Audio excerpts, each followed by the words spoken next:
पुण्यात्मा परमात्मा स्वयं ही इस काल के लोक में आते हैं, अपने बच्चों को तत्व ज्ञान से परिचित कराते हैं। दास के अंदर उसी पूर्ण परमात्मा कबीर साहिब जी की शक्ति काम कर रही है।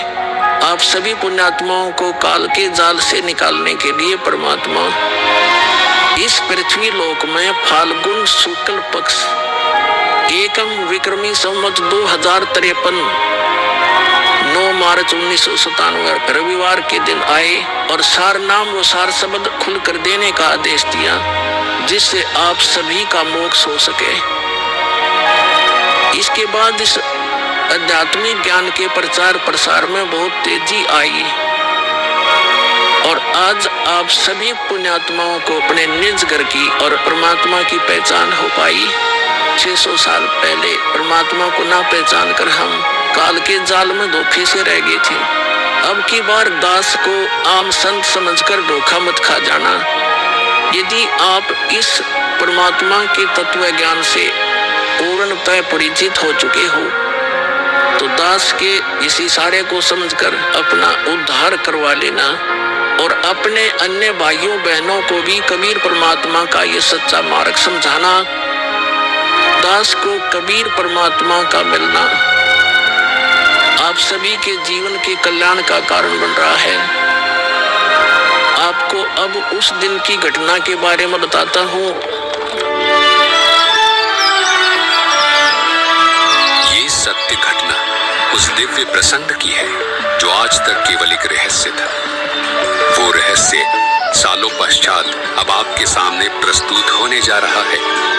संत रामपाल जी महाराज जी के जीवन का वो महत्वपूर्ण दिन जिसके विषय में उन्होंने आज तक भक्त समाज के समक्ष केवल सांकेतिक और आंशिक वर्णन किया था, अब उनकी आज्ञा से वो दिव्य प्रसंग विस्तार से प्रस्तुत हो रहा है। ये प्रसंग उस दिन का है जिस दिन संत रामपाल जी महाराज जी को कबीर परमेश्वर जी स्वयं इस धरातल पर आकर मिले थे।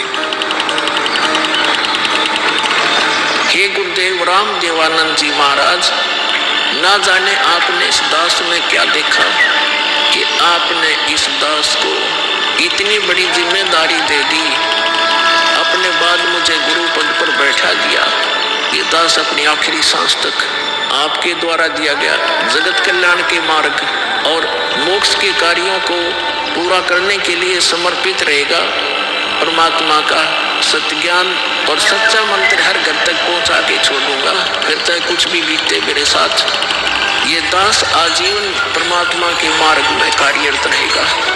ये फाल्गुन शुक्ल पक्ष एकम विक्रमी संवत 2053 9 मार्च 1997 रविवार की बात है। संत रामपाल जी महाराज हरियाणा के झज्जर जिले के एक झाड़ली कस्बे में गरीबदास जी महाराज जी की वाणी का पाठ करने गए थे। वहाँ किसी कारणवश पाठ रद्द होने की वजह से वे वापस आ रहे थे। वहाँ से लौटते समय संत रामपाल जी महाराज कबीर परमात्मा की याद में मग्न अपने दोपहिए वाहन पर सवार वापस लौट रहे थे। संत रामपाल जी महाराज स्कूटर को रास्ते में एक चाय की दुकान के पास रोक देते हैं। राम राम महाराज जी। राम राम भगत जी। महाराज जी चाय समोसा लगा दूं? हाँ भगत जी लगा दीजिए।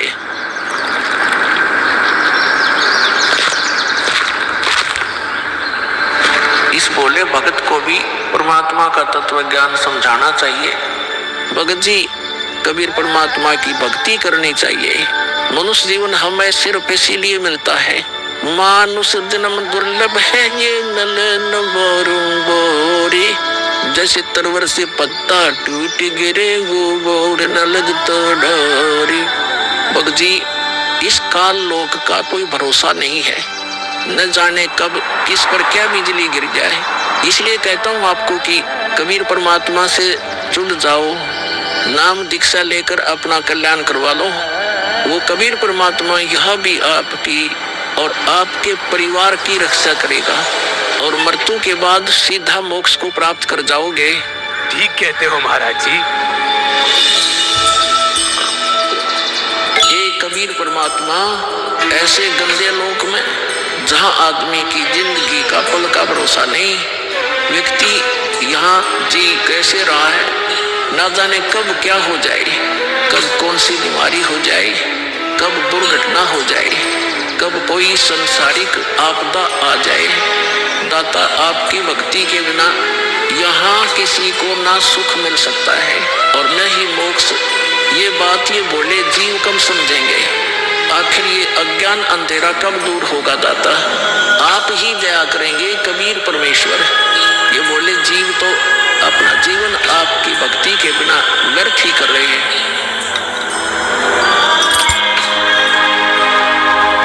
चाय पीने के बाद संत रामपाल जी महाराज मातन हिल की तरफ निकल पड़ते हैं। बिन उपदेश अचंभ है, क्यों जीवित है प्राण, और भक्ति बिना काठोर है, ये नर नहीं पाषाण। आगे चलकर संत रामपाल जी महाराज स्कूटर को एक पुलिये के पास रोक देते हैं। इस पुलिये की खास बात ये थी कि संत रामपाल जी महाराज जी ने इस पुलिये को सिंचाई विभाग में जूनियर इंजीनियर रहते हुए स्वयं बनाया था। क्योंकि ये पूरा क्षेत्र जंगल नुमा था, इसलिए संत रामपाल जी महाराज जी को इस पुलिये पर बैठना बहुत अच्छा लगता था और नौकरी के दौरान वो इस पुलिये पर बैठकर परमात्मा की याद में खो जाया करते थे। हे दयालु कबीर परमात्मा, आप जी हम नीचों के लिए 600 वर्ष पहले एक धानक रूप धारण कर इस गंदे लोक में 120 वर्ष तक रहे। आप जी को गर्म तेल के कढ़ाई में डाला गया, खूनी हाथी से मरवाने की कोशिश की गई, दरिया में डुबोकर मारने की कोशिश की गई। आप जी को बदनाम करने हेतु झूठी चिट्ठी डाली गई। आपके साथ कितने जुल्म ढाए गए, फिर भी हे दयालु कबीर परमात्मा, आपने क्या कुछ नहीं किया। अपनी सतलोक से बिछुड़ी आत्मा को अपने शरण में लेने के लिए, इस तत्व ज्ञान को सब जीवों तक पहुंचाने के लिए।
भगत जी। राम राम। आओ भगत जी बैठिए, खड़े क्यों हो? संत रामपाल जी महाराज अपने परने को पुलिया की दीवार पर बिछा देते हैं और महात्मा जी से बैठने का आग्रह करते हैं। कहाँ से आए हो बेटा, क्या करते हो? भगत जी, वैसे तो मेरा गांव धनाना है, जिला सोनीपत में पड़ता है। अब एक छोटा सा मकान बनाकर रोहतक में रहता हूँ। जूनियर इंजीनियर था, लेकिन अब नौकरी छोड़ दी है। बेटा, तेरे धनाना और रोहतक वाले घर के बारे में तो मैं अच्छी तरह से जानता हूँ और यह भी जानता हूँ कि तेरे 2 पुत्र और 2 पुत्री हैं। मैं तो यह पूछ रहा था कि इस जन्म से पहले तेरा घर कहाँ था? अरे, इन महात्मा जी को मेरे बारे में इतना कैसे पता है? महात्मा जी, जन्म से पहले हम सतलोक में थे, वही हमारा घर था। लगता है ये भगत जी राधा स्वामी पंथ के अनुयायी हैं। इनको सत्य का ज्ञान कराना चाहिए। मेरे गुरुजी स्वामी रामदेवानंद जी हैं। मेरे भगवान कबीर देव जी सृष्टि के रचनहार है, वही सतपुरुष है। कुछ पंथ वाले सतलोक के विषय में तो बताते हैं, लेकिन वे सतपुरुष को निराकार बताते हैं, जो कि बिल्कुल झूठ है। भक्त जी, मैं स्वयं संत गरीबदास जी के पंथ से जुड़ा हूँ। संत गरीबदास जी गांव छुड़ानी जिला झज्जर वाले थे और उनको 10 वर्ष की उम्र में कबीर परमात्मा जी जिंदा महात्मा के रूप में मिले थे।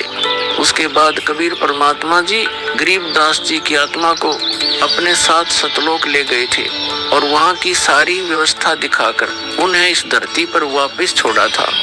फिर उन्हीं बालक गरीबदास ने सतलोक के बारे में बताया कि ऊपर सतलोक है, वहाँ सारी सुख सुविधा उपलब्ध है, सदाबहार बाग है, नर नारी की सृष्टि है। वहीं पर एक गुम्मट युक्त महल में कबीर परमात्मा जी सिंहासन पर बैठे हुए हैं और वहीं से कबीर परमात्मा जी इस सृष्टि को चला रहे हैं।